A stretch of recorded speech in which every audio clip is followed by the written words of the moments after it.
Starting and running a business is hard, but you don't have to do it alone. Whether you're an established business owner or thinking about starting a side hustle to earn extra income, I am here to teach you how to show up as your unfiltered self, level up your business, and thrive as a mompreneur. Let's embrace the chaos and start enjoying the journey together. I'm Amy Traw, and you're listening to the Motivated Mompreneur Podcast. Welcome back into the Motivated Mompreneur Podcast. I am joined today by Morgan Motsinger. Morgan, welcome to the podcast. Thank you so much for having me, Amy. I'm so happy to talk with you today. I am so excited to dive into this conversation and your story because I don't know only the very tip of the iceberg. So let's start out with the basics. Tell us more about yourself. Who are you and what do you do? Well, back in 1984 on a rainy Seattle morning, I won't go back that far. I would say that the bulk of what is going to be most helpful to the women who listen to this podcast is to know that I was a stay-at-home mom for 8 years before I started this kind of hobby side business where I thought, let me just see if I can have something creative outside of my motherhood duties that will give me a little bit of creative control and some type of outlet, something away from what I am wrapped up in my day-to-day with my children. So I have 3 children. My youngest was 6 months old when I decided to start a decorating business. So I didn't know much about the back end of building a business at all, but I knew that this was something I just was going to try because why not? Why not? What have I got to lose? Exactly. So I started doing some decorating jobs, some small decorating jobs for some friends who said that they were fine with being guinea pigs, and discovered how much joy I got from helping people create homes that they feel connected to each other in. So from there, I built this big business. I kept getting more and more clients all the time. And I was learning frantically how to do the back end of the business and also just increase my skill level in interior design. And I started, taking on bigger projects. I started doing whole home remodels, and my husband's a building contractor. And so I was like, hey, why don't we join forces? And so we built this business together, opened a retail store, and then COVID hit. So that was fun. That was a lesson in, being prepared for some things to not go the way that you plan, and that's okay.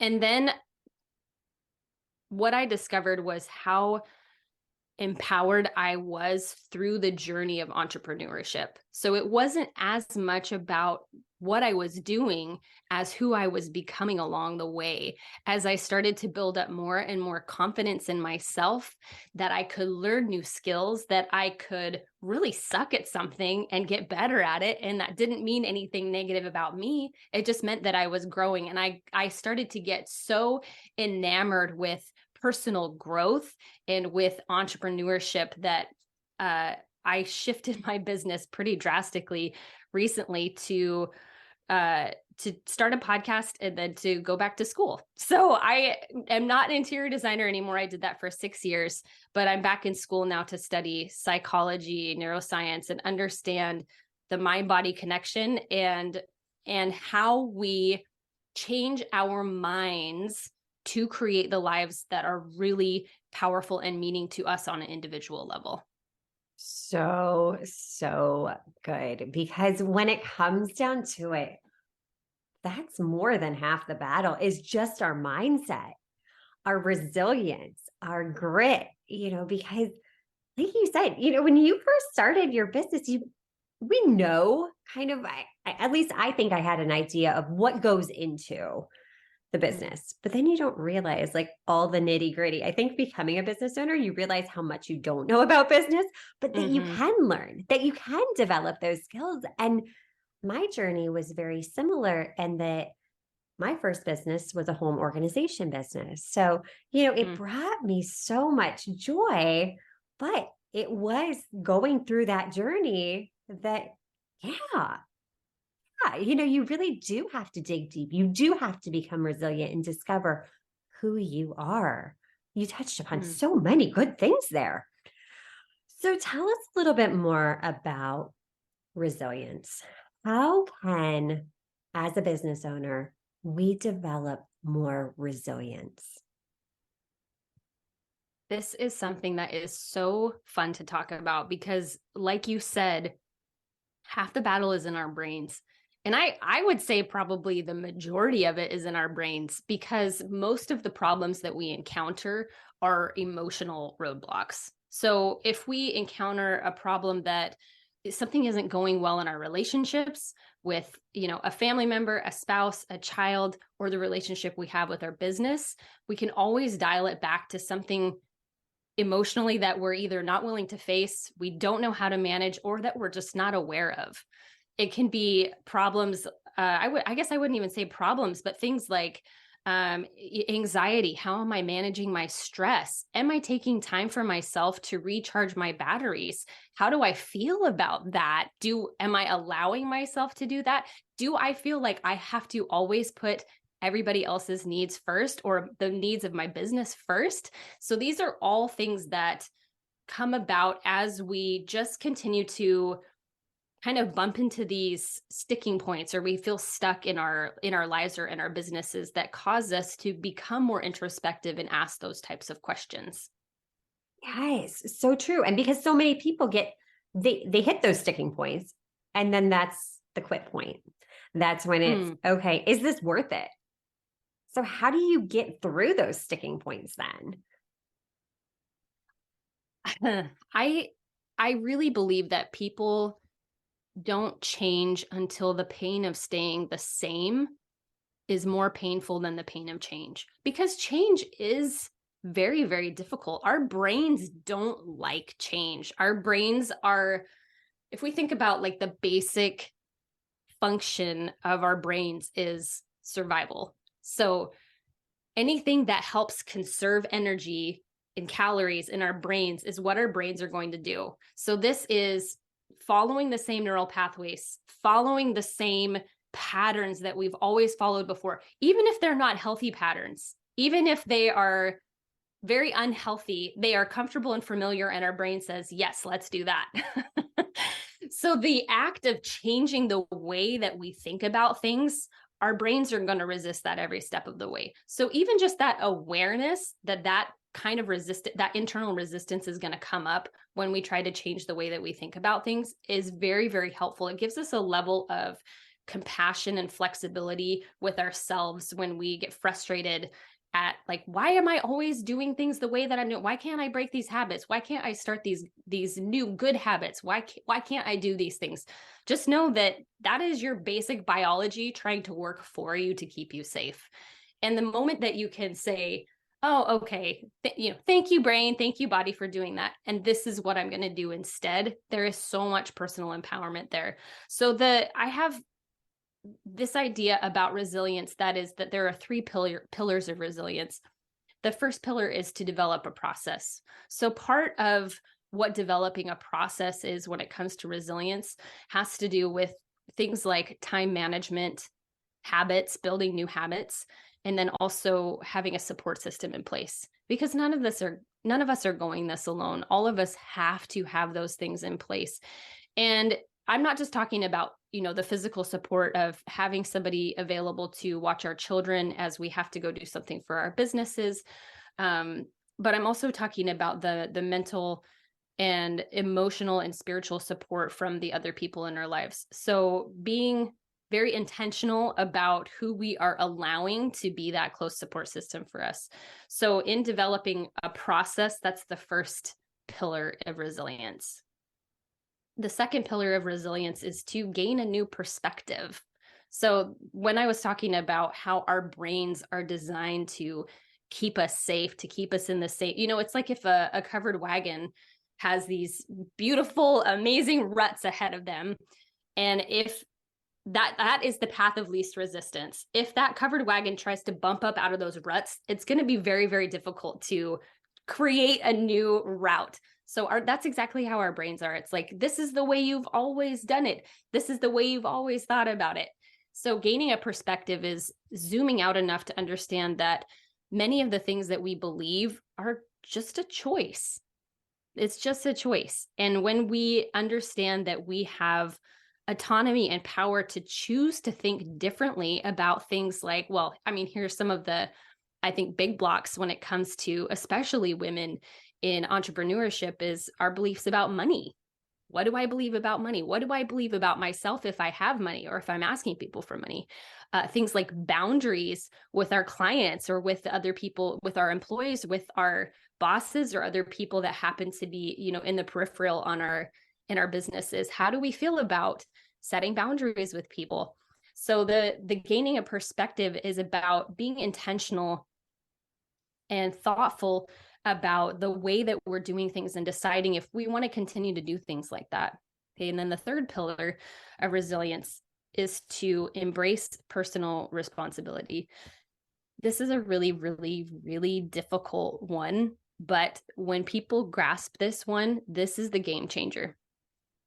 So we do not get to choose the cards that we're dealt in this life. So there are going to be things that come in your life or are already in your life that you didn't choose. You didn't choose your family of origin. You didn't choose any of the difficulties that happened in your childhood. You didn't choose to have a chronic illness. You didn't choose to maybe you didn't even choose the place that you live in now. So if we know that there are things that we don't get to choose, the more time that we spend stressing about those things that we don't have control over, the less empowered we are. So we start to look at these lists and say, okay, which things do I have control over? And many people have a difficult time looking at that because we know when I look at that, this means that I'm choosing those things. I'm choosing those things over and over and over again. And it is a hard pill to swallow. But when we understand, it's very, very difficult. But when we understand, okay, I actually have a choice here if I want to continue to do these things this way or not, it's a game changer because then all of a sudden possibilities and opportunities open up before you.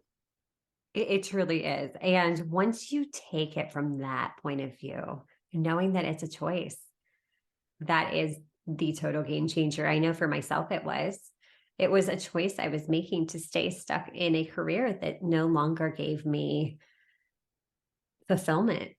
That was a choice. And yeah, that's a hard pill to swallow, but I was making the choice to go back time after time because I thought I was stuck. But so Amy, what was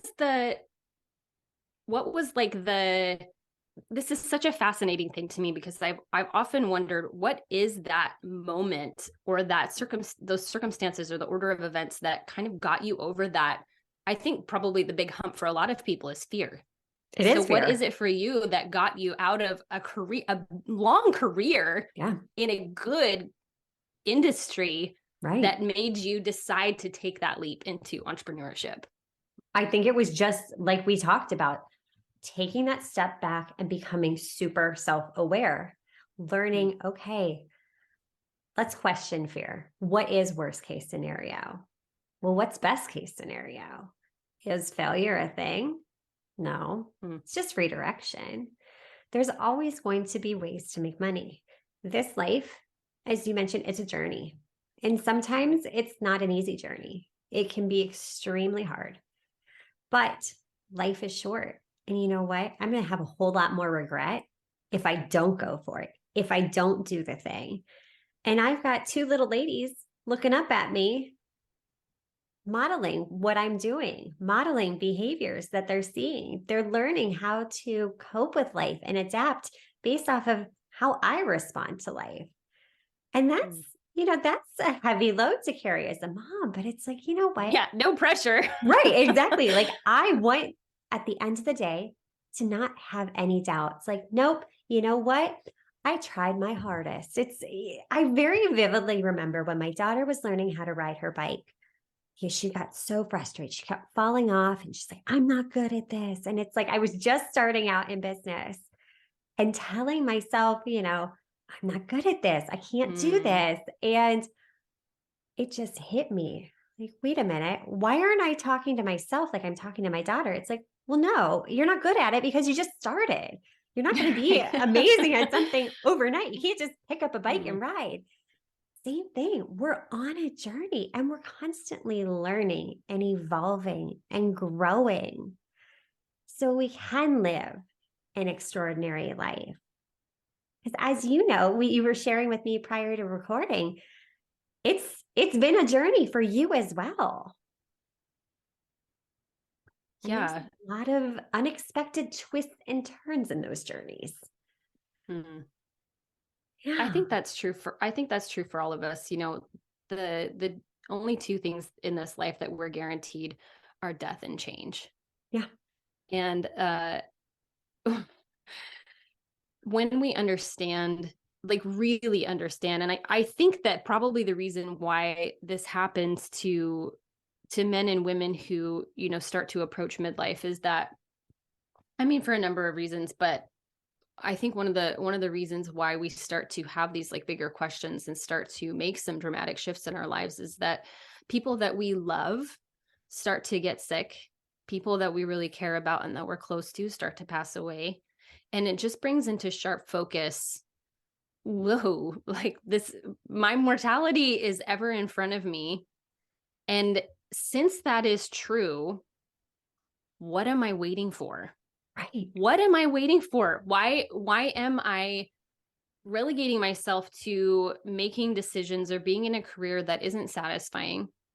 Why am I, you know, continuing to do these things that I know aren't good for me, or these secrets that I have like tucked away in my heart of things that I really want to do, really want to put out into the world, but we've kept them boxed up Yeah. because of fear of judgment or fear of success or fear of failure. And when we really have before us this deep understanding of how desperately short this life is, it strips away some of those, you know, big resistance points or those excuses why we're not doing the things that we really want to do. And Yeah. you know, anybody that's has listened to any of the episodes of my brand new podcast called PS We Expire, it's very much about this very thing, how short life is. And I had a living example of this with my oldest daughter. When she was 3 years old, we got a diagnosis for her of a life shortening genetic illness that we couldn't do anything about. There's no cure, there was no treatments at the time. And so we watched our child, who had gained all the basic skills of a typical 3-year-old, start to lose those skills over time. And over the next 11 years, we had, you know, medical appointments and specialists and feeding tubes and surgeries and all of these things that were completely outside of my control. And knowing that her life expectancy was mid-teens really made me ask a lot of questions, not only about what my job is as a mom, but also questions about what is my purpose here? What is this deep longing in me to do something that makes an impact, a positive impact in the world, not just in the world at large, but in my community and in my smaller world of my family. And one of the answers to that was that last piece, like I said, about the personal responsibility as a pillar of resilience. It's like I don't have any control over what's happening to Annie. The only thing I really have control over is what's happening inside of me, how I'm responding to my circumstances, how I'm choosing to look at this. And some days are, you know, more difficult than others to have an outlook that serves me really well. And I don't even just mean like a positive outlook, because toxic positivity is no good to anybody. You know, we really can look at the hard things and say, oh yeah, these actually are really hard. Yeah. Yeah. But I had this amazing reminder to me of what is most important in this life, and understanding that my job as a mom wasn't to keep my child safe from all the things, because I literally couldn't, but my job was to make sure that she knew every day that she was loved. And I wanted every day to be a day where she got to do things that she enjoyed, that felt like they lit her up. And so not only was I finding ways to do that, but I started to extend that same kind of measure to my own life to say, okay, every day I want to put myself in a position where I know that I'm loved from myself. I have healthy self-love, that I know that I'm loved by the people around me, and that I'm doing things every day that make me feel alive, because this life is short. It truly is. And it's something we take for granted, but going through the journey and embracing it for what it is and learning from those things, look at where it's gotten you. When we are able to look back on our journey, it's at that point that we can connect those dots. It's when it all makes sense. Okay, you know what? This made me more resilient. I am more powerful and resilient than I ever thought I would be, that I could be, that I was capable of. And there is so much value in every single one of our journeys. And we just need to learn to embrace it because it's powerful and it can help someone else on their journey and making that journey a little bit easier. So good. Morgan, incredible episode. You are just a phenomenal human being. And I'm so glad that our paths have crossed. Where can we find more about you? Thank you. I'm really grateful to Amy that we were able to connect in this way. I am pretty active on Instagram. It's Morgan_Motsinger. My podcast, P.S. We Expire, is on Apple, Spotify, and then I do all of them as YouTube episodes, so people can watch the videos of these as well. Of course, morganmotsinger.com. I have a great freebie on there, which is an ebook called Know Thyself, because as we were talking about, so many times we go through life just, doing the next thing that we think we're supposed to. And the first step to really crafting and building a life that really aligns with us is knowing what in the world we actually want. We need to know more about ourselves. So this is an ebook that I will help you write via prompts, but really is the best self-help book that you will write, because it is the one that you write about yourself. So for anyone who is interested in delving more into the journey of greater self-awareness, this is a fantastic tool for that. So it's at morganmotsinger.com, and the free ebook should pop up pretty quick. Perfect. Such great resources. And we will link that all up in the show notes. So until next time, mamas, stop dreaming and start taking messy action. You've got this. Are you loving what you're hearing? Do us a favor and hit that subscribe button so you don't miss an episode.